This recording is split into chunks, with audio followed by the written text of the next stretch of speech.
Today's episode is proudly sponsored by Hellbender Vinyl. For those of you that don't know, Hellbender is a vinyl record pressing plant located right here in Pittsburgh, Pennsylvania, doing high quality, professional, top of the line record pressing, baby. We finally got one here. There aren't very many in the world, let alone the country, and to have one right under our nose is an insane resource. So if you are a musician looking to get some stuff pressed to wax, I highly, highly recommend checking out the folks over at Hellbender. Tell them Sykes sent you. I've always wanted to say that. Without further ado, let's get into today's episode. Sit back, relax, and let's start the beats.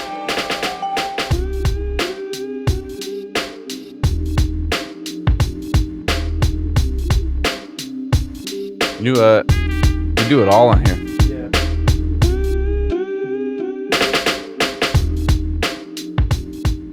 I book it, I produce it, I record it, I do all the graphic design, I do all the editing, everything. It's a one-man operation. You're like every local musician too. Yeah, I mean, like, gotta be your one-man show, like, all the time. Totally. I feel like we were just talking about the band Sweat, and they have a very specific vision, which is what is cool about them. Yes. You know, just every single aspect of them feels very realized, but not, manufactured or fake. It's just who they are at their core, which is what makes it great. And if you have an idea, sometimes you can look out and you can find people that share that vision with you. But it is unfortunately more common to struggle with finding people that understand your identity. So you end up being, a solo artist or a solo podcast host. You do. And it's interesting on that note too, because as you bring people in, if you find collaborators, people to work with, even then finding a group of people that understands your vision, or you guys have a collaborative vision that works. Yeah. That's so hard to find. Mm-hmm. I find I have like a few very close collaborators that I work with, just friends that I trust, and that's all it comes down to. But even then, it's like we don't always have the same ideas in mind. It's really hard to find that kind of cohesion, I guess. Yeah, well, it gets hard because particularly in music, every song isn't the same. So you might have a collaborator that's really good for like one song, or maybe just like a couple specific types of tracks, but depending on what you're trying to do, that person may not make sense at all for something else. So it makes it hard to bring other people in on like a full-time sort of basis, if you're going to get like a band together, Yeah, it's tricky. Yeah, it's true. It's for that same reason really hard to pick people to play with or choose a good band to put around you, just because everybody's got to be able to add the value that you appreciate. The other thing that's hard too about collaboration in art is that at some point you kind of have to compromise your vision. Yes. And that's not always a bad thing, but it doesn't mean that I want to do it. No. Like, I am stubborn. I have my ideas. I know what I want this to sound like, and I don't care if you have a better idea. It ain't my idea, so I don't like it. So I started out doing music in 2016. That was the first time I put out any project. I did like a little 5-song EP right out of high school. I graduated 2016. That was my first studio experience, walking into a place. No idea how any of it worked. I just had a friend that could record stuff, and it turned out pretty good, but I had no like real conscience of what it took to craft a song, arrange a song, produce, engineer, any of that. So as time went on and I started working with new producers and doing new collaborations, and you start to get a taste of how to form a song or how to engineer, produce, do all the creative stuff to get a song to work. That process for me was very much uh perfectionistic journey, I guess. Sure. Well, I mean, if you basically, for lack of a better way of putting it, like if you start like writing music like on a computer, it's a lot different than just like, putting ideas together in your bedroom and figuring Oh, out how to put it oh yeah. together. So when you like learn how to create music and write music in a digital landscape, of course it's going to be perfect Yes. because every single thing is on a grid. Every single thing will tell you if it's a little off key, and And that's how you hear music today. Every uh-huh. song you hear today on the pop radio charts is like, it feels like locked in and perfect. You're like, that's a sensibility in a lot of ways I'm always looking for, but it's really hard to make a perfect song.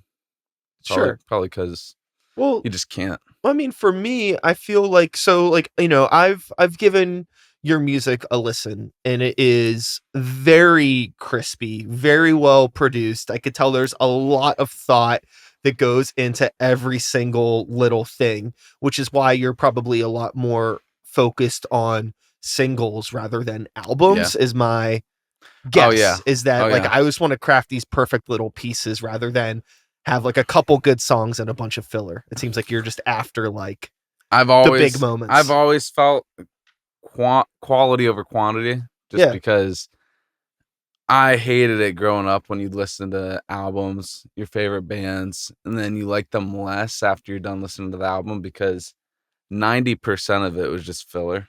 sure. I hate filler music. I hate thinking that I put out an album someday that I just put songs on that because I needed placeholders or something. Like, why can't I give it my best and uh, record the very best songs that I have? I think as time has gone on, I've started to realize not every song that I will love is going to connect with other people that I Totally. write. Yeah. And Yeah. maybe that's all those songs were for the other bands that I felt were filler songs. They were songs that maybe they loved, and I was just being judgmental. Sure. And so that's probably the reality of it. But Well, I mean, like you boil music down to, the simplicity of it just being like scoot. Can you scoot down just a little bit? You keep on creeping out of right over here. frame. I got you. You're good. Perfect. That's so much better. You're good. We're in frame. All right. So with music, it's just a conversation between the artist and the listener. But even some of my best fucking friends, sometimes they have conversations like maybe like about sports or something. I'm like, bro, I love you, but I don't know what the fuck you're talking about Oh right yeah. now. So I kind of Oh see my myself gosh. out. So we could call those songs for me, they're the sports songs. They're just having a conversation or talking about some shit that doesn't resonate with me. Doesn't mean that I love them less. It's just, Exactly. hey, you know what? I'm just gonna skip that conversation. I'll skip that song. I feel that too because I work at a Acrisure as my day job. Oh, wow. Okay. I'm a beer vendor there, so Hell yeah. selling beer all the time. Come see me. Sell you beer. No, but yeah, I have no idea what's going on during any of the games because I don't follow sports like at all. But I just work in sports. I don't know. Sure. Is that working in That's sports? I fair to guess I say. don't know. I would say that being a distributor of alcohol at a sporting event in a stadium is a very important thing. You are a pillar of society, my Makes friend. me an athlete. Yeah. That's right. with with that, I imagine you get that's a really interesting way to engage with society. Oh my goodness, yeah.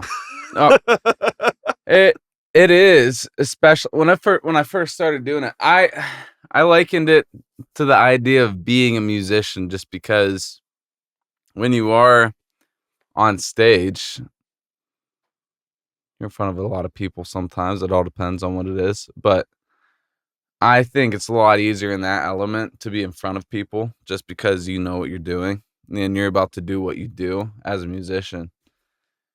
Uh, when you're selling beer and there's 30,000 people walking by you, saying no to you, and you're just out there in a crowd of people yelling, "Cold beer."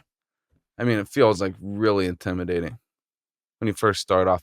But I think that's the best part about it is like, now that I'm used to it, I realize just how close life feels living in a simulation sometimes, because everybody that walks past me is almost the same. Oh, sure. Yeah, And you probably start to be able to tell what kind of customers they are probably oh my after gosh, time. dude, and no one cares that you're there. Everybody in this world is so worried about like how people perceive them and look at them, Mhm. especially in public. And working this job really allows me to realize, like, dude, I could probably be like, I don't know. I literally am screaming in there, and like people just walk right past me. They don't look at me at all. They're Sure. like, Well, it's almost like I imagine to the average sports event attendee, you're like it's "You're expected for you to be expecting to there. see this guy." You're just the guy. Have you developed any bits? You got any? Oh yeah, oh yeah. Yeah, you seem like a bit kind of fella. Like you'd have bits I for things. started off. I work with a lot of older dudes. Most of my coworkers are probably over 70, so Wow. I'll stand right beside one of them and go. My beer's cold, his beer's old. So good. That's a good one. I hate that one. Everybody leaves their lines. That's funny. Yeah. Other than that, no, it's really weird because it's very repetitive. Like, uh, a lot of the time you get lines. I mean, it's so many people, big sporting events, just lines, and I'm trying to move through those as fast as I can. So it's a lot of repetitiveness. Just like, what can I grab for you? Cool. Tap your card. Mhm. All right. Have a good day. It's like Yeah, just the cycle of the same thing over and over and over again. no doubt. But the interactions are amazing because you get a lot of drunk sports fans, and half of them end up trying to crawl in your bin Hmm. just to get some ice or like a beer from the bottom, and the next thing you know, you got a person Yeah, laying in your whole wheelbarrow full of beer. Like, that's awesome, civilization. dude. It's the best. It's my favorite. My favorite part of the job. Yeah. Creeping our way back into songwriting, we were talking about the concept of you being a singles focused artist. I'm curious about what the behind the scenes looks like for you as like a songwriter composer day to day.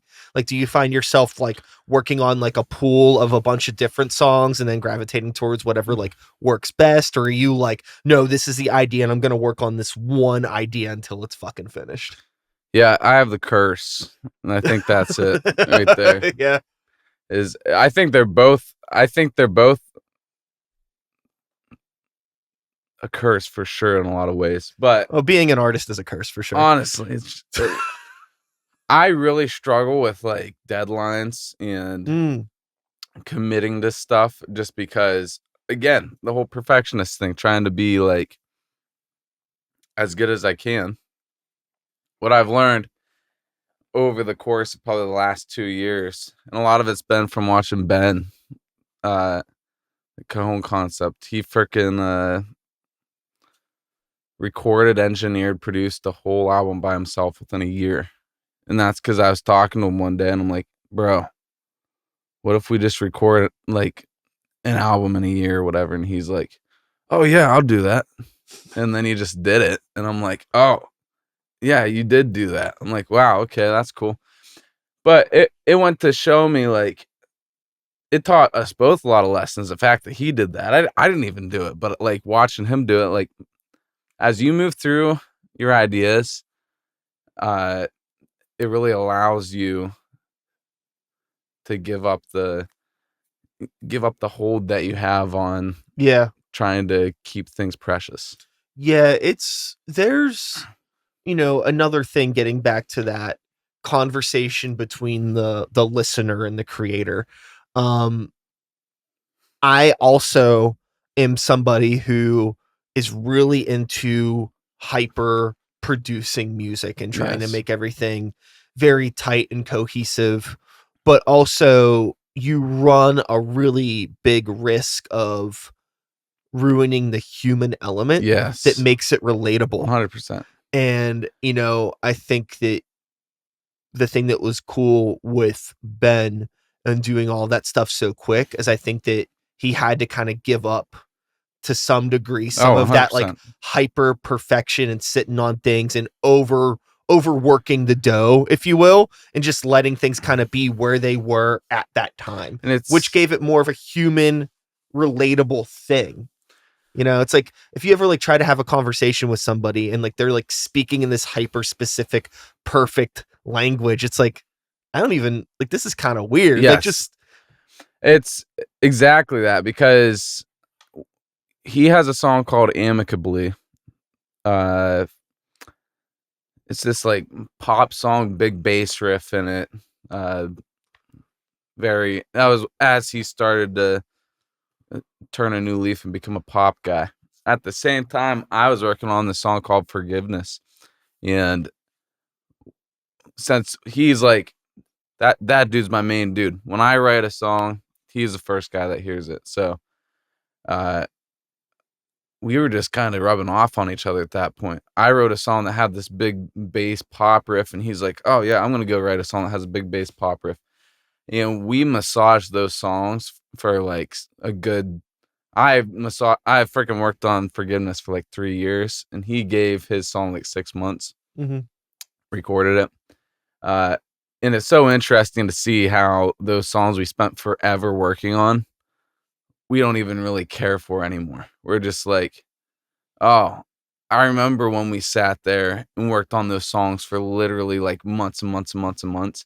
But now the songs that we love are the ones we wrote in 10 minutes and recorded and had a working demo by the end of the day. Like Yeah.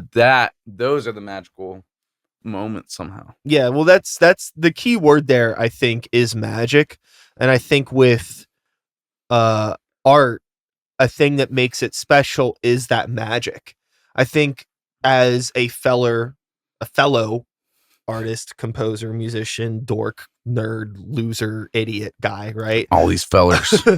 um I've had songs where, I sit down in front of a beat machine and then, 90 minutes, it's like, holy shit, I have like half these fucking lyrics. I'm like, whoa, cool. Yeah. And then I've had songs where it's felt like it's been 90 months, Yeah.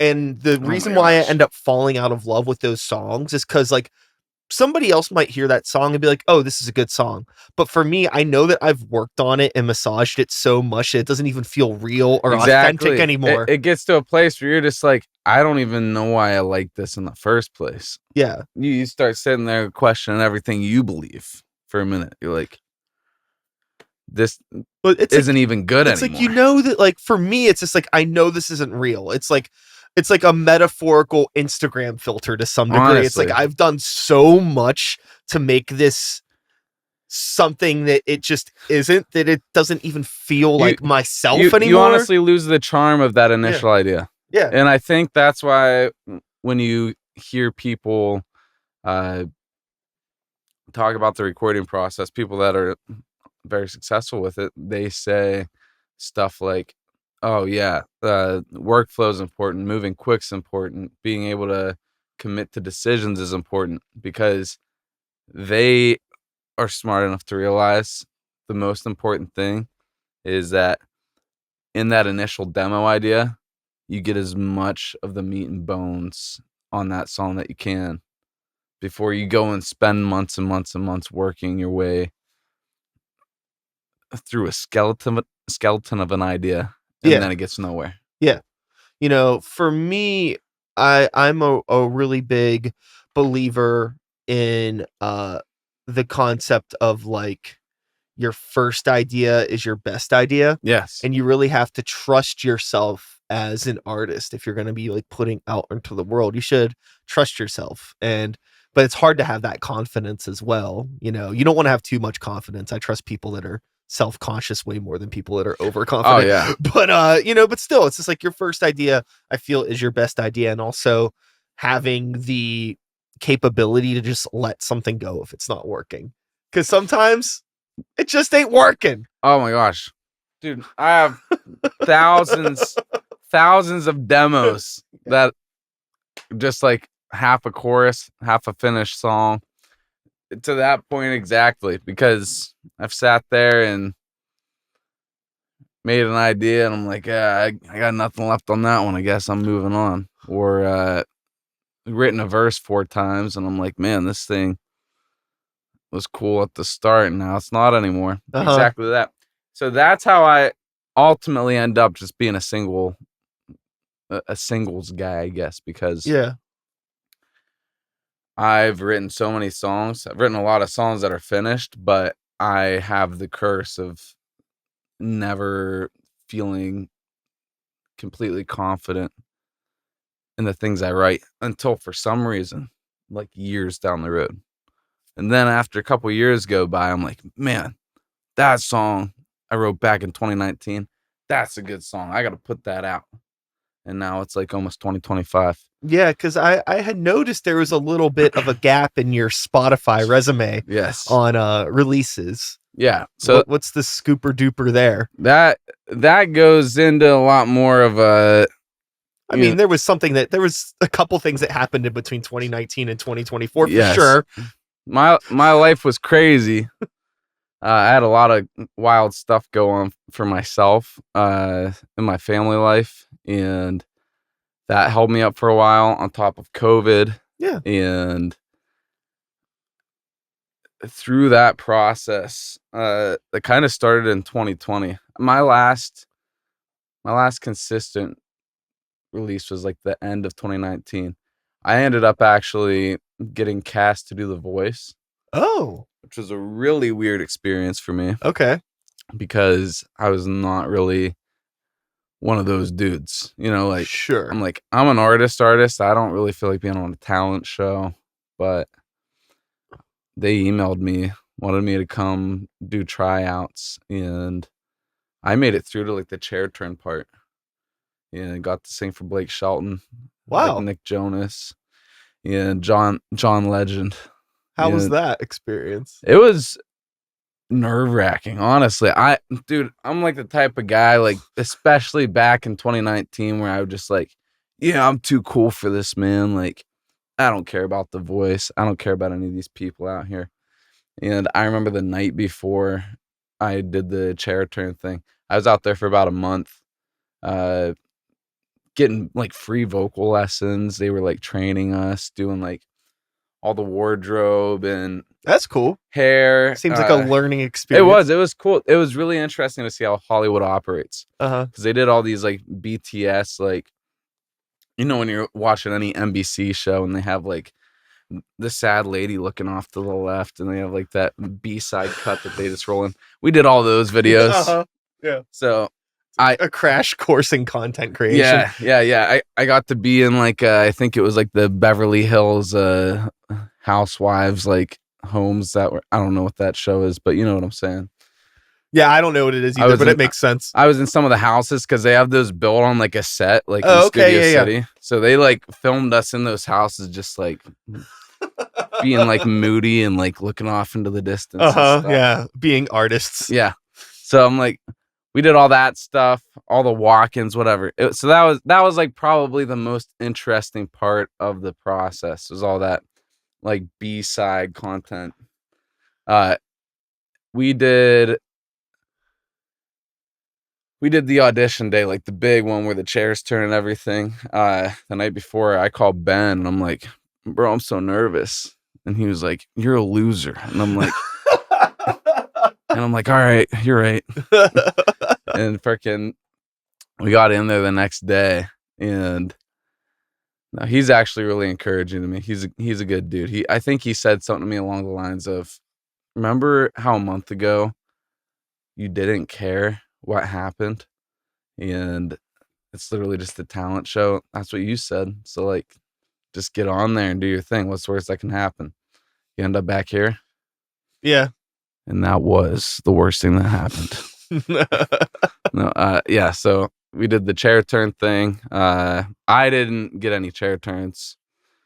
I really wasn't a vocalist either. That's the funny part. Like, I wouldn't have considered myself one at the time, just because I didn't have any training. I wasn't really focused on being a vocalist. Sure. I was just a rock singer-songwriter. I'm like, I make rock music. Yeah, I and sing it. it Make feels like from the music that I've listened to that you've done that, like, you write music to your voice that works. Yes. Yeah. And That's I always loved, at the time too, I loved the Killers. And Brandon Flowers by no means is a perfect singer. If that dude was on The Voice, though, I think he'd win just because of how beautiful his tone is. And so I learned a lot of interesting stuff in that perspective through that experience.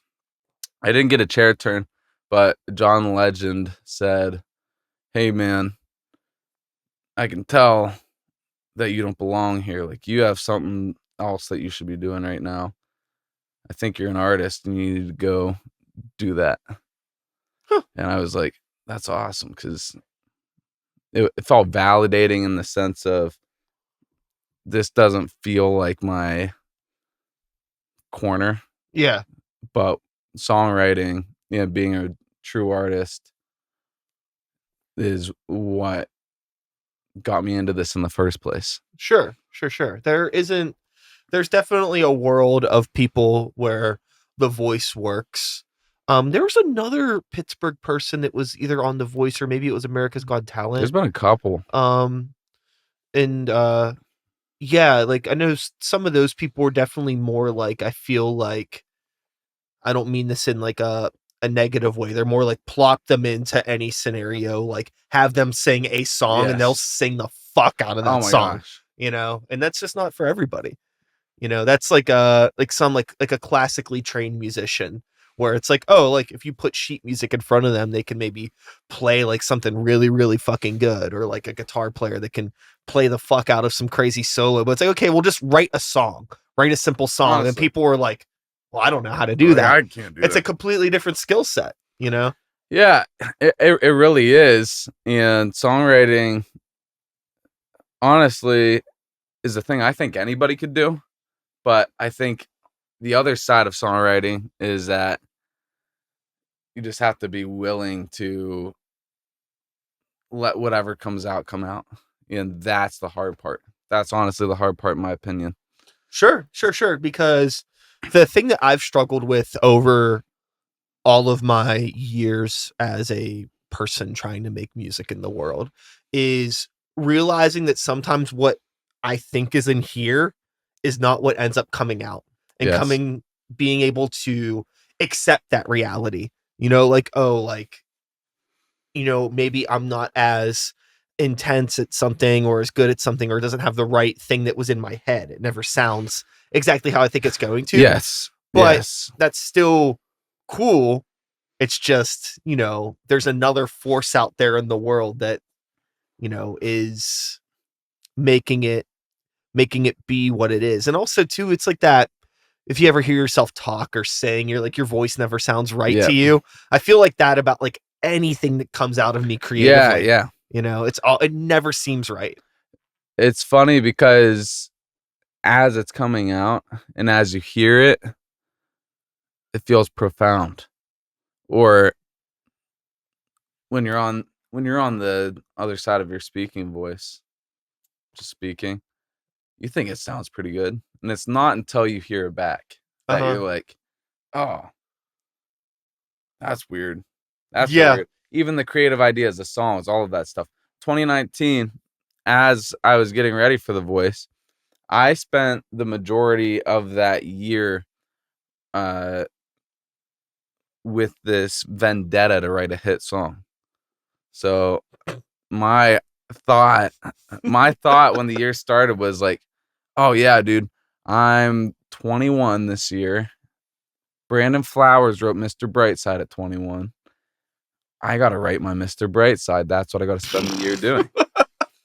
And I'm like, all right. There's only one Mr. Brightside. I know. Homie. I know. I'm just like, and I sat there just going like, all right, I got to write a hit, man. And so every time I'd show up to write something, I was in the chair with that mentality. And song after song after song after song, just about until I got out to LA for The Voice. Probably January. That was September when I made it out there. So like January to September, I'd send Ben and a couple other people like songs I was working on. Every single time they'd be like, "Yeah, man, you got better ones. Yeah, man, you got better ones." And I'm like, dude, now it's been like about 9 months that I've been hearing I have better songs. And the songs I was working on putting out at the time, I'd written over the 2 years, like 2017, 2018, like before that. A lot of the songs even that I'm still putting out right now are coming from that era of time, Sure. which is interesting. So being in that mindset sort of sent me into a weird depression over the course of the coming years, just because I was like, man, I'm never gonna write another good song. I must be broken. Must be something wrong with me. It wasn't until I got out there for The Voice where I should have been out there like practicing vocals, but I had a free hotel room in LA for a month, and I was gonna waste that time. I was literally sequestered to this hotel by the studio, and we couldn't leave. And we had like a mile radius we could travel around. Yeah. And I was like, you know what? I'm gonna lock myself in this hotel room and just write songs this entire time. And that's literally what I did. Through that process, that was the first time I started to get the good stuff out of me in 2019. Started sending Ben tunes from the hotel room, and he was like, "Oh yeah, finally giving me good feedback." He's like, "Yeah, I like that one." I'm like, "All right, sweet. Like now we're on a roll." End of 2019, I started writing again and getting the good stuff out. And the reality of it was just that the good stuff comes when you allow the moment to happen. Honestly, that's it Yeah. for me. I there's never been one day in my entire 39 years on this planet where I've sat down and been like, I'm gonna force myself to make something today, and it's happened. It never happens. Right. You know, the coolest stuff I ever do is like on a day when the last thing in the world I should be doing is actually working on music. Like I got like laundry or some other shit I No, could be you're doing, right. but like the bug is in me and it's like, fuck all that. I don't care. Cancel plans. Don't give a shit. I got to get this idea out. So my experience in LA was very much just giving into the muse, allowing it to reinvigorate me. Yeah. And I left there. COVID started basically like 6 months later. I was working through some music stuff, uh, getting ready to get after whatever was next. I had this bright idea as soon as COVID started that I'm going to lay low for however long this is going on. And as soon as it's over, I'm going to have like an album ready, and I'm going to jump right back in the ring and come in swinging. And I'm going to be like, Yeah. I'm going to hit some algorithm and Sounds I'm good going on to be paper. famous. And that was my whole entire plan. So COVID started. I got super depressed. Things in my life started going Yeah. literally crazy. I had a lot of literal insane personal life things happen that nobody should ever have to go through happen. And then I ended up at a place where I had no confidence and no self-esteem, and I felt like it was all over for me. The only thing I knew was that I still wanted music. I still wanted it. That was the only thing I wanted. And it's my whole life been the only thing that like genuinely I've looked forward to going, I want to make progress with that. Yeah. Like that's the most important thing to me. So being in love with music and also being at the very bottom is a weird place to be because uh you look at a thing you want the most and you go, "Oh, I still want this." But for me, I was like unable to touch it. Like it was the hardest thing in the world for me to pick up a guitar or like show up at the piano and just play or sing or write or do anything. So, as bad as I wanted to do those things, I really just got caught in the tide, I guess. Sure. Um, and it's interesting how those things show up when you're going through those times because I never gave it up. I started writing a lot less songs, but when it would hit me, it would hit me.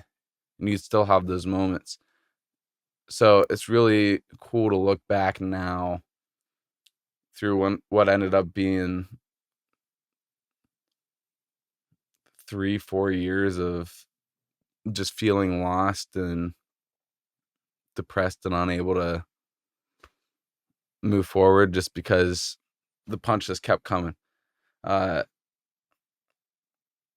it got weird. It got weird out there, but yeah, I mean, I never quit writing songs, and the muse never stopped showing up every once in a while. Like it would still show up and make its way there. And what I ended up with is now about 1,000 demos that I have on my Google Drive of songs that I could finish Yeah. and songs that I could get across the finish line. And that's my goal for 2025 is I've lived all this life now. I have all this life experience from going through weird hardship, 2020 to 2024, that now I have something to say, something to get across to people. And I don't really know what that is exactly, but I'm excited to say whatever it will be. Yeah, I'd be interested to hear all of that stuff given your, public catalog of music to this date is a lot more like, like there's some moody elements, but it's still like, upbeat and pop focused. And it seems like if you're pulling from all of this stuff that maybe isn't necessarily the most upbeat, how does that translate into It's music? interesting. That's interesting too, because there's a lot of ballads out here Uh-huh. right now, Yeah. and that's like not even on purpose. Uh, Currently, right now, what's going on is I have a master list of tunes that I want to get out in the next year, and hopefully have something that looks closer to an album. Because I am tired of just being the singles guy. And then, like you said, there's been such a spread, like large chunks of time between my releases, just because of Life. life and Totally. circumstances. Yeah. And the weirdest thing I think I've had to deal with is regaining confidence in myself that I can actually do this and pull it off and get it done. I used to never have any issue with that. When I was younger, I thought I was gonna rule the world. It gets there is a time where I think any sane artist goes through this, where when you're starting, you're in a very much ignorance is bliss. You don't know what you don't know, Yeah. right? But once you get in there, you get behind the curtain, you start seeing how the gears actually turn, how things have to happen, how things operate. Any sane person, that's gonna really knock you down a few pegs because Oh it is yeah. Oh my fucked. gosh. It is Yeah. fucked.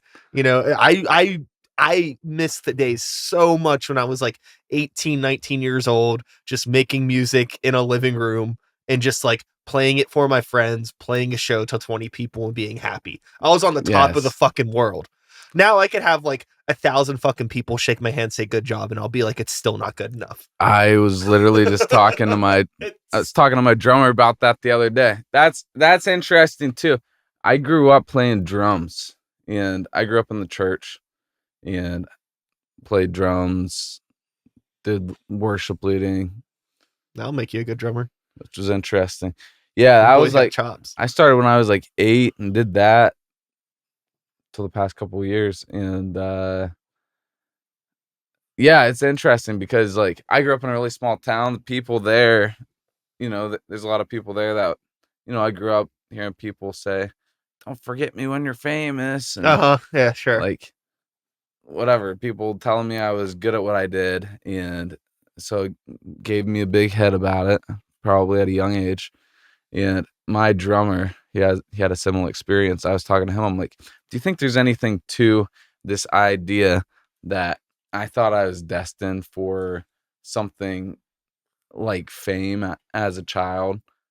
So now at 26, starting to have like, a little bit of a coming of age, realizing, oh, that may never happen to me, and that's okay.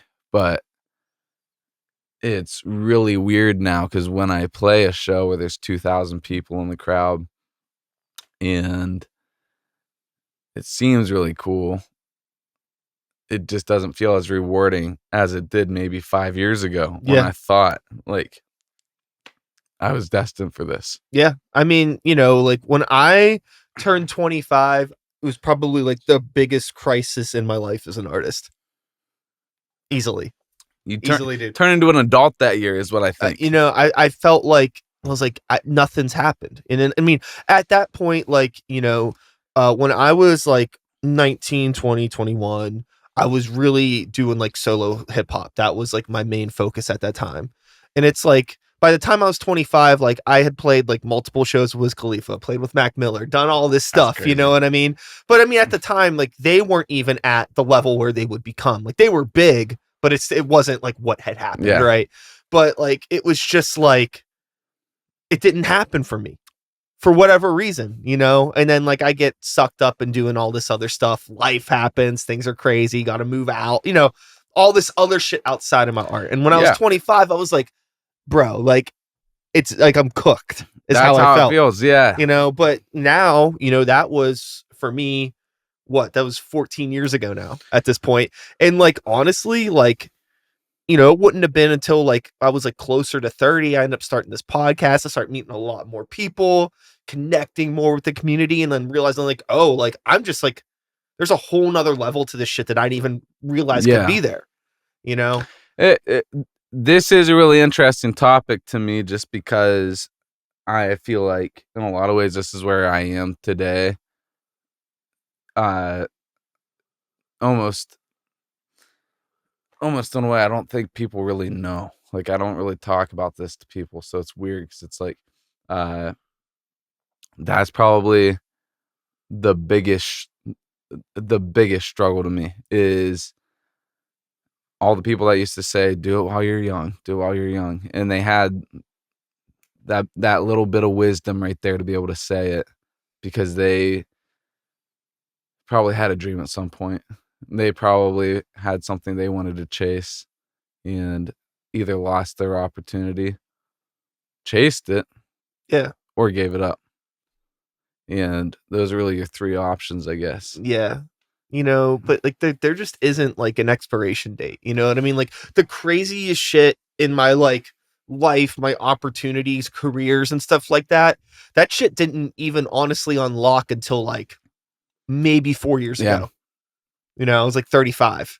And then it was like a whole another thing unlocked, So it's just like, for me, it was just like the things that I was doing changed to some degree, but I was always in the scene, always doing work, always meeting people, always making music. Yeah. The kind of stuff I was making changed because I just kind of grew out of doing like the solo hip hop thing. It just wasn't for me anymore. Right. And I just found like other things that I wanted to do. And I don't know. I don't It's know where your journey is gonna it's go, but interesting. No, and that's cool because a lot of what I figured out over 2019 to this past year, when I couldn't write and I wanted to work on music, I started resorting to producing.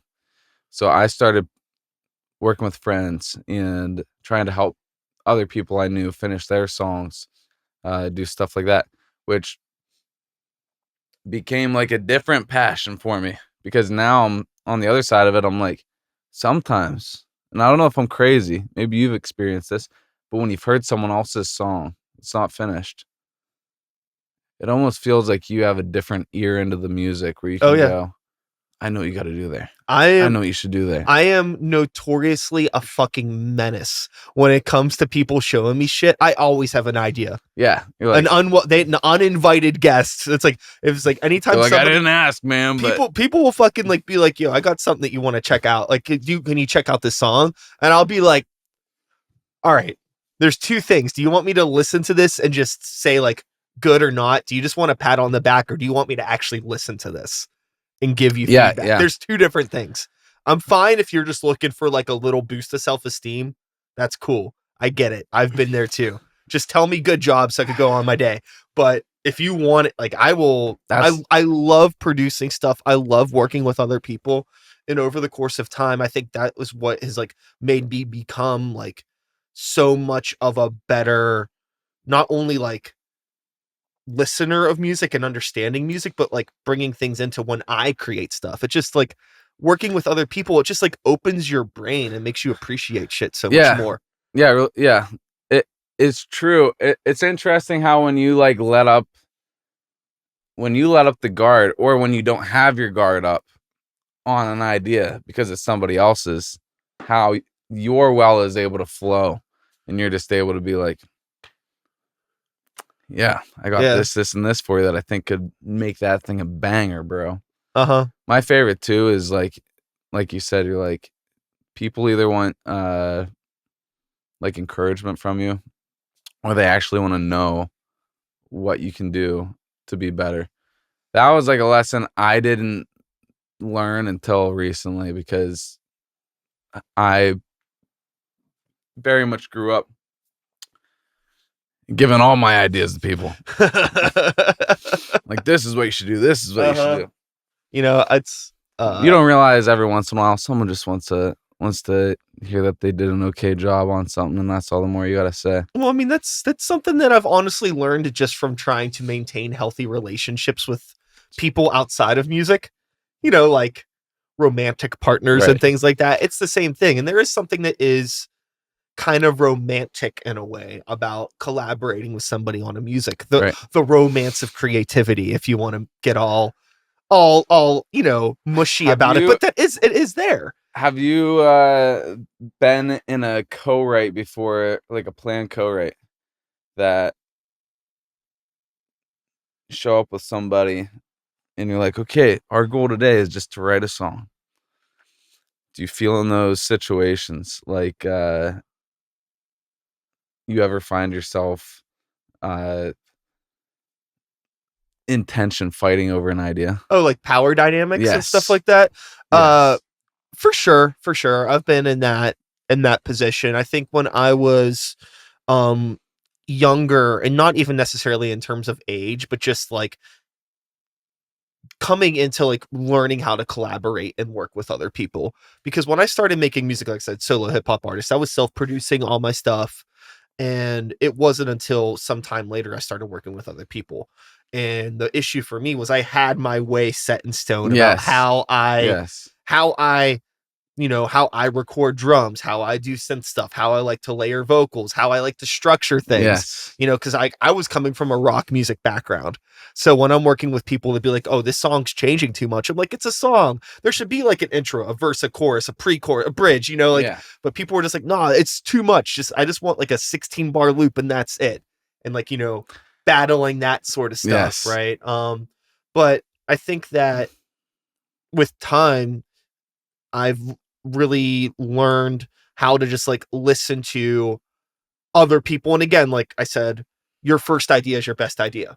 So it's like, okay, their first idea, that is their best idea. Listen to it and try to curate that. But if it's a co-writing thing nowadays, I find that you really have to know and be very explicit about what everybody's strengths and weaknesses are going into it. Like, hey, I'm a really good really good with drum production, sampling and stuff like that. But you're really good at like melodies and stuff like that. Cool. This seems like a good match made in heaven, Yeah. right? But if you have like a bunch of people that only give a fuck about melody, right? And there's nobody there to contribute like the good rhythm or the good groove. Yes, exactly. Then what's going to happen here? You're all stuck. Why there. are we even like collaborating? Which, not to be like, that sounds kind of bratty, but you know what I mean? Like there needs to be some sort of like yin and yang puzzle pieces fitting together in a collaboration. That's why whatever we were just talking about before this was allowing me to realize you're just like, yeah, when you're giving people this feedback or whatever, like that, I feel like that flows into co-writing in the weirdest way, because I've never had a co-write that I've been in the middle of and felt like, oh man, I feel excited about this one. I've almost always left the co-write going, oh, that was a waste of time. Just because I think like people allow the editor to work on the spot in those moments because people are fighting for the best idea, and a lot of times. That's why I wondered about that. I'm like, that initial idea almost always is something that I think I work off of as a songwriter today when I'm just sitting in my room by myself trying to write a song. I'm like, oh, I have that melody idea. I'm gonna write that down. Sure. I'm gonna work right from there. And that's kind of what you do. It's like maybe like say like one day, like, you know, you're going out with your homies somewhere and someone's like, yo, like I want to go to this bar. And you're like, oh, I want to go to this one.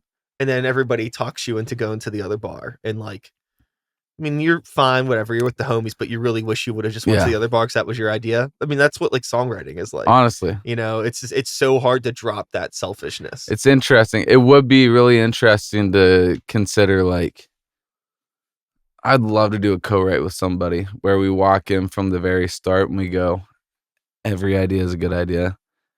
Every idea that shows up is something we work off of. Yeah.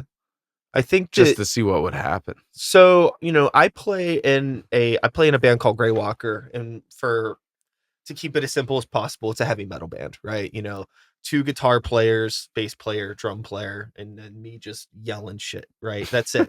Very cool, very simple. No synths, no backtracks, nothing like that. Just very raw, right?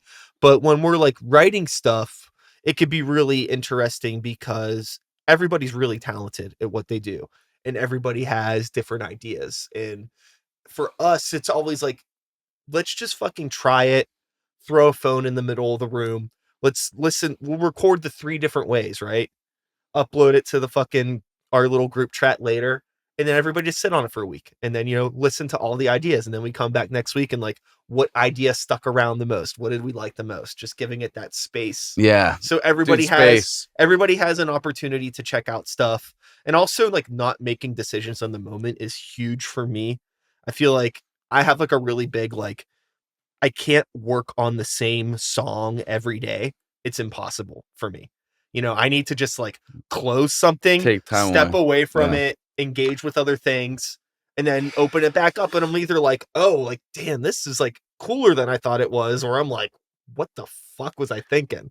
And so that's exactly what's been going on with me in the past, like 4 years. Yeah. I wrote all these songs that I spent too much time with when I wrote them. And then I just needed like 4 years to like get away from them. Totally. And then all of a sudden I'm like, oh, I actually like this idea. Now I can do this, and this to it. And I think it's done. Finished song. It is interesting how space allows you time to, in the weirdest way, to give it like a freshness, bring a newness back to it. It's sobering. I feel like there's like, you almost get like metaphorically drunk in your creativity when you're in a project. Honestly, too long. Yeah. You ever been mixing something for like 6 hours The next thing you know, you're like, I just tried 3 different snare sounds. I don't think any of those worked. Yeah, no. I mean, really, you have to have that like sobering moment. Oh my God. And come honestly, back to it. You're Yeah. like, you need to break in and make sense why that's another part of the process. And like too, it's like your eyes, your ears, your senses, these are like organic things. These are not mechanical things, and they get beaten down and worn down over the course of hours of listening to all these frequencies just going in your head. Things change. It's like you're not a robot, unfortunately. I think what's most interesting about this conversation is like, to the person that is purely a listener, doesn't do music, this is almost one of the weirdest things to try to relate to. Like, hearing someone talk about songwriting sounds like a foreign language in a lot of ways. They're sitting there going, nothing you're saying about songwriting is going to help me write a song someday. Yeah, that's what's frustrating about being a musician, like it's really hard for people to fully appreciate what goes into making a song unless they're also a songwriter. Other types of art, like visual art, maybe movies to some degree, like I think people can relate with that stuff a lot better and not understand like lighting or like brushstroke techniques or something like that. Oh, cool, that's a picture, and I get it. But like the amount of like annoyance that goes into like fine tuning a snare or something like that, people aren't going to give a shit about that. But for me, I have the fucking curse now where like if I'm listening to something and I don't like the way a particular drum sounds, I'm like, fuck this. Like, I'm gonna spend the next 3 hours finding the right sound.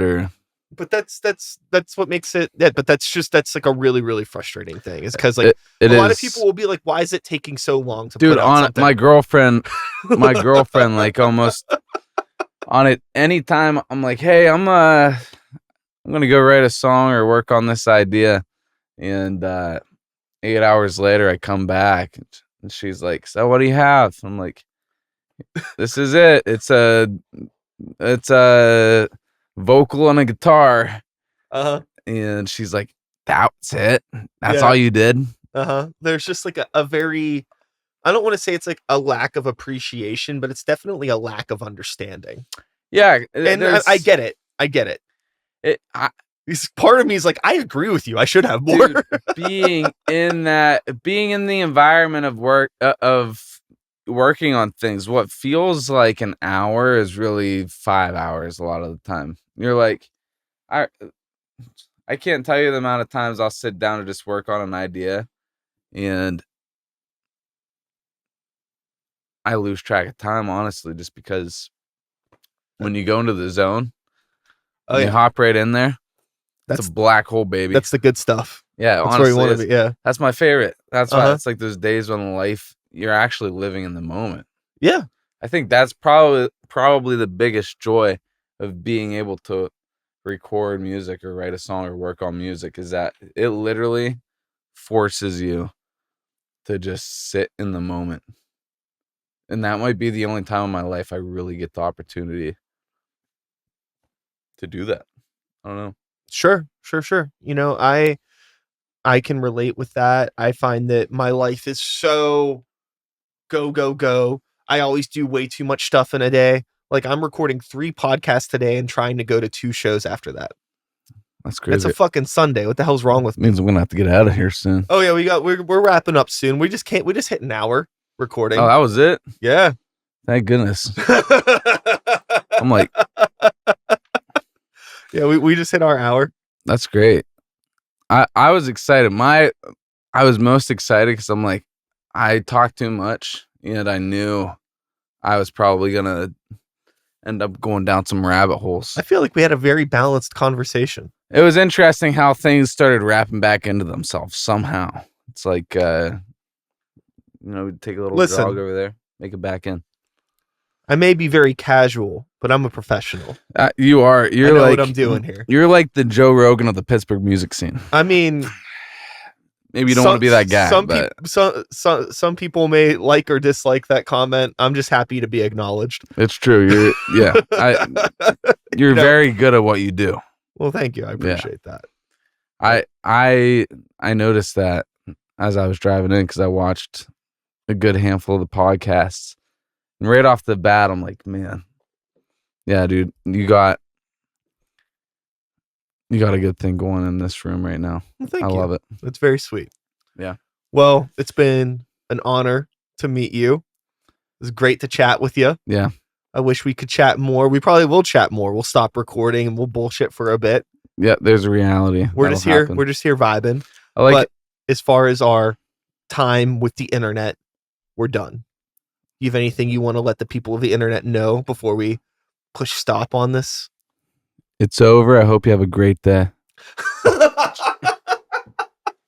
Well, if you don't know, you can find Caleb's music there on the internet. There'll be some links and stuff. Check it out.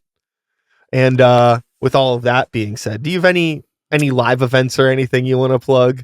Or you just vibing simply right now? Honestly, yeah. Right now, actually, there's really nothing going on except You're cooking. He's cooking. I'm cooking right now. Uh-huh. There's stuff coming out in 2025. I'm not exactly talking about it yet. Yeah, but he's cooking. That's what's next. Yeah. Hell yeah.